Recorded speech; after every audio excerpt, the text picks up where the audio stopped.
Now, we are going to deal with one small section of the Gita, the Sthitaprajna part of the Gita. I think it's a very, very important section of the Gita. And I just don't want to stick to the traditional chanting and understanding of it, but apply it to daily life. This chapter,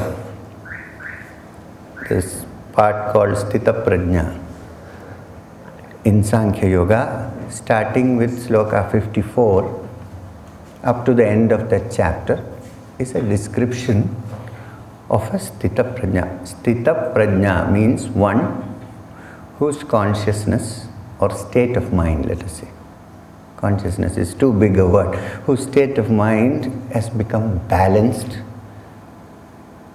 is steady and unruffled and yet active. He's not talking about a sanyasin who is sitting in the mountain or the cave. He's talking about a person who is living in this world.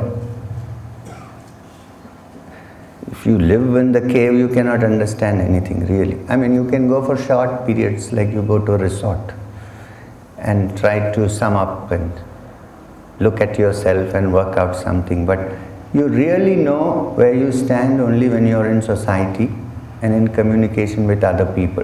So he is referring to that, not to somebody who is sitting far away in the cave. Now, this is the 54th sloka. For a change, it is Arjuna Uvacha. Arjuna asks something. Arjuna Uvacha. What does he ask Krishna? You have described everything. You have called me a fool and an idiot and all that, doesn't matter. You have told me that there are people who have understood the self and therefore are not like me. Now please describe to me, how do I find such a person? This is the question. And the actual words are Arjuna Uvacha Sthitaprajnasya ka bhasha samadhistasya keshava sthitadi kim prabhaseta kim asita vrajeta kim. Which means, O Keshava, O one of beautiful hair, O Keshava, Sthitaprajnasya, of a person whose wisdom, whose mind, whose consciousness has become sthita, steady, quiet, unruffled. Samadhistasya, one who has deep introspection, who through deep samadhi, through deep involvement, by delving deep into his own self, has come out with the understanding that deep down his self actually is unruffled.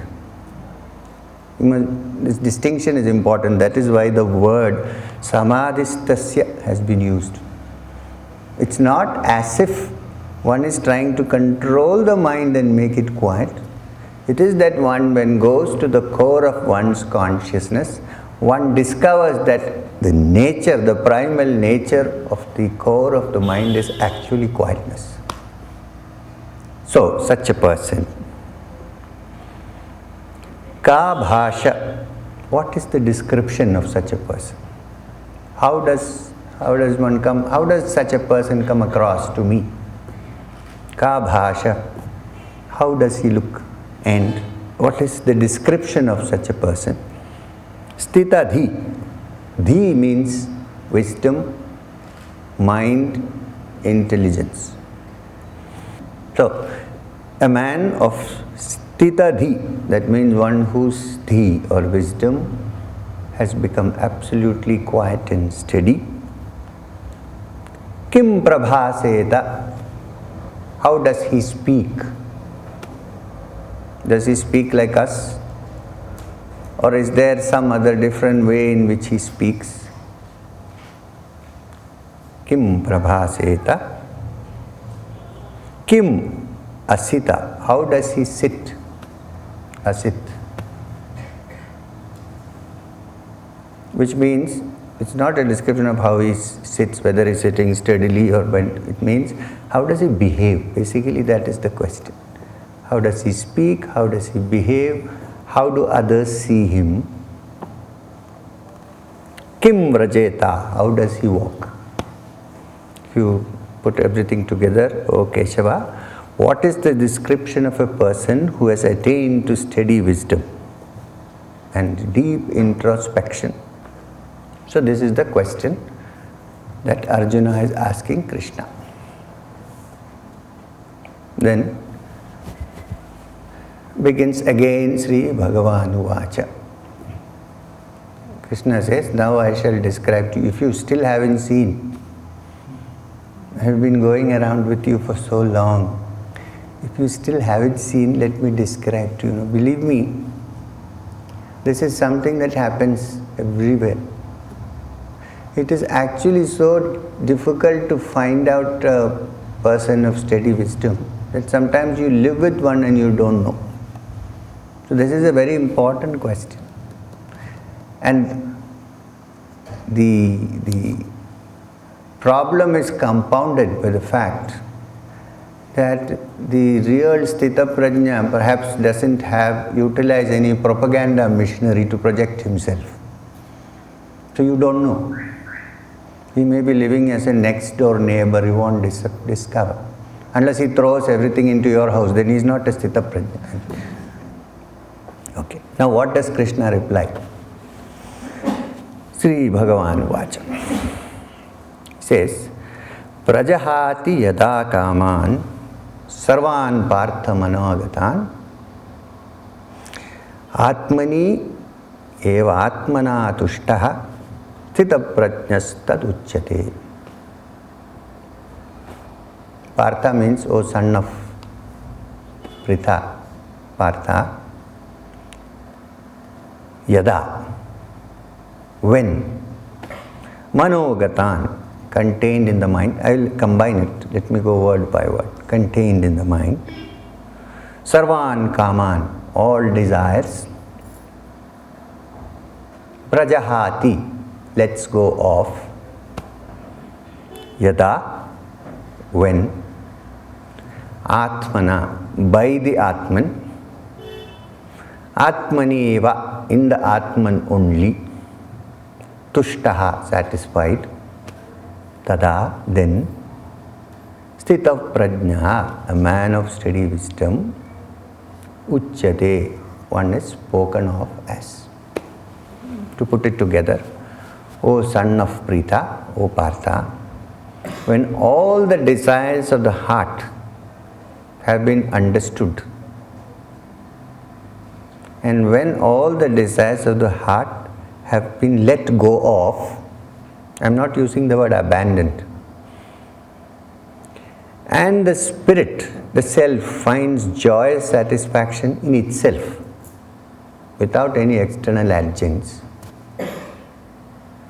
then is one spoken of as a person of steady wisdom. So, let's get this straight. When a person's mind is steady, if he is a Sthitaprajna, certainly his steadiness and wisdom are not dependent on external circumstances. Not dependent. I won't say that he is running away from external circumstances. Not dependent upon external circumstances, because if they were dependent on external circumstances, he cannot be Sthita. Today everything is fine. Tomorrow there is some problem. So then my mind fluctuates. Apart from material problems, what we generally have are mind problems, ego problems. I think that I am a wise man.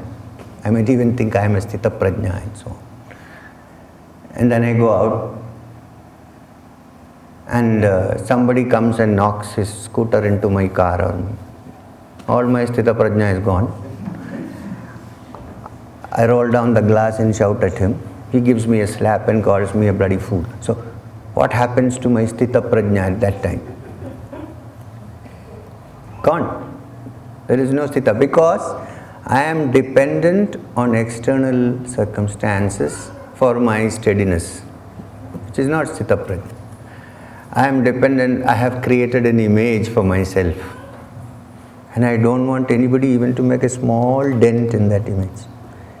Now, a person of wisdom in the first place does not create that image. If you don't make that bubble, who is going to burst it?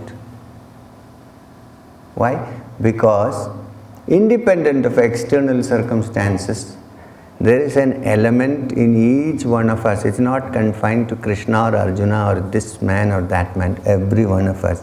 There is an eternal element in all of us which is by its very nature joyous. It does not have to depend on anything external. It doesn't have someone to tell you, oh, you are a great man. You're very happy if somebody says you are a great man. If somebody says you are a fool, I'm not. So, this is not the state of a Sthitaprajna. So one who enjoys his own self in himself without depending on what others say or what happens in the outside world, such a person is called a man of steady wisdom. And please don't mistake the Gita. They say man of steady wisdom, it also means woman of steady wisdom. So, this is something to be examined very carefully. The Vedantic description in the Upanishads of the Supreme Being is Sat-Chit-Ananda. Sat-Chit-Ananda. That means the truth. Sat means the truth. Simply because everything else has to end at some point, and that which is here today and gone tomorrow cannot be the truth. Cannot be the reality. It is real when it is here, but when it is gone, it is no more real. One. Even if it is here, I am gone, so it is not real to me. So anything that is there which is outside that definition is Sat. That which is there forever, whether I am there or not there, whether the house remains or is destroyed, it is there. Therefore, it's called Sat. Essence of all living beings is also Sat. Chit means it is not Jada, which means it is not material, but it is of the essence of consciousness. It is conscious, Chit. And the last is Ananda. It is because of this that we have happiness. Although we think that we are making happiness, it is merely because of the presence of this Supreme Reality in us that we are happy, when happiness happens. So it is Sat-Chit-Ananda. But when it applies to the Supreme Being, it's not the ordinary happiness that we are accustomed to, although that is also a release of a small dose of that from the Supreme Being. And every living being who seeks happiness in the outside world is really seeking this indirectly. That's why there is an instinct in all living beings to seek happiness, because one's very essence and nature is that happiness. We don't know it. One touches something within which is of by its very essence, nature, bliss and happiness. And when that happens, then one lives a quiet and balanced life, not being hit and thrown by the different monsoons that keep changing. This is not to say that one should leave it and run away anywhere. There is no running away anywhere. You can't escape anywhere now. Wherever you go, there is something happening, you're caught. So, better that you stay where you are and try to find that essence in oneself which keeps our mind steady and quiet and immovable. So Krishna says to Arjuna, when all the desires of the heart have been let go of. Now what does that mean? That means, see, all desires are towards happiness. Now to say that I must not become happy, that is quite illogical and unstable to say that. What happens here is that one finds that true happiness is within and not without. And therefore, one gives more importance to the inner journey than to the outer. Therefore, one goes within and finds out that there is an ever new source, perennial source of happiness within. When this happens, one finds satisfaction in oneself, independent of outside factors. The corollary to it, the byproduct of this is, you would also like to share that happiness with others. Because you don't lose anything else. You have money, you give somebody 1 lakh, you have lost 1 lakh. But here, you have this, you give 1 lakh and you gain 10. You don't lose anything. Because it is not a material object to be lost, it is your own nature. You have to remain in that state. When one remains, such a one is spoken of as a person of steady wisdom. It does not matter what he wears, it does not matter where he lives. I'm not saying that, trying to justify that somebody is living in luxury. I'm not saying that. But it really does not matter. You know the famous King Janaka, who is well known in the ancient scriptures. In Ramayana, Sita is supposed to be Janaka's daughter, and so on.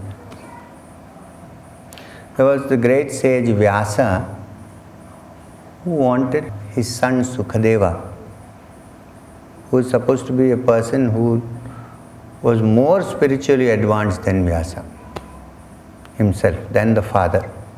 And yet, Vyasa tells him, if you want more spiritual guidance, go to such and such a person. Watch out, he doesn't send him to a rishi living somewhere in the forest. He says, go to Videha, the city of Videha. There is a great king Janaka living there. Perhaps he can guide you. So Sukadeva comes to Videha. It's announced that the great sage Vyasa's son Sukadeva has come. So the great king comes down from his palace. He doesn't sit inside and ask the security guards, throw him out. No. He says, bring him inside. Because he is already a Rajarishi, a person who is a Sthitaprajna. He meets him and Sukadeva says, sir, my father Vyasa has sent me to you to learn knowledge. But I have a problem. I don't know whether I should accept you. He says, why? Because I am a Rishiputra from the forest and you are living in this luxury, in this big palace, enjoying yourself, seems to me. So is there any relevance to this? So Janaka tells Sukadeva, okay, first I haven't yet told you that I am going to accept you. Let that be. You please do as I say. I want to test you out. So he gives him a small vessel filled to the brim with oil. He says, place this on your head. Go around the city of Videha. See all the sights in complete detail and come back to me and describe them to me. But there's one condition. He says, what? Not a drop should you spill from this. If you spill it, finished. There is no teaching, nothing. So Sukadeva says, okay. So he goes around holding this. He sees all the sights, but his mind is fixed here. Not a drop should fall off. And he comes back and gives him a complete description. He said, did the oil fall? He said, no. He says, this is my state. You see, I see everything. I govern the city. But deep down my eyes are fixed on the oil inside. I don't let it drop. This is one description of Janaka. Now, why I am saying this is that this is applicable to our daily lives. It's not just philosophy. It's not, you can even say it's a story, but stories are useful sometimes. The other thing about Janaka is, Janaka was supposed to be a disciple of the great sage Yajnavalkya. Now, whenever Yajnavalkya had his Satsang or his teaching, there used to be one small seat reserved for Janaka in the front. Now some of the other rishis who had no possessions whatsoever used to kind of mutter among themselves, saying it's because he's a great king that the Guru is keeping his seat here.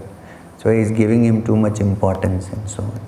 So like all great sages, Yajnavalkya preferred to keep quiet and not argue with him. Then one day, a big fire broke out in the city of Videha. Meanwhile, the lessons were going on. The fire was spreading into the forest, and many of the rishis who were sitting, whose only possessions probably were a cowpeen or a kamandalu, suddenly started running helter-skelter, saying, I have to go back to my kutir, my cowpeen is going to burn, or I've put my clothes out. And there was Janaka, who had his whole city sitting on the piece of asana which was in front, and asking Yajnavalkya, yes sir, please continue. And Yajnavalkya tells him, it's your duty as a king to look after your city now. He says, if you say so. Quietly moves away. So Yajnavalkya says, this is the reason why I have his seat in front. Because this is a man of steady wisdom. He has all the possessions in the world. He has the entire city to himself. But he is not moved because his wisdom is different from him. While you, even if you have little things, you are so attached to them. So, being free of desires is not just to live with a cowpea. That will be just imitating great people. Somebody must have lived like that, but that is his business, not ours. We should be as we are. I'm not in the mind. I'm talking physically. We don't have to proclaim any propaganda, broadcast who we are. But if we can turn inwards and find the source of all joy within, then we will be able to weather the storms that take place every now and then in the outside world. Nobody can stop it. It continues from the beginning of time, and it will continue tomorrow also.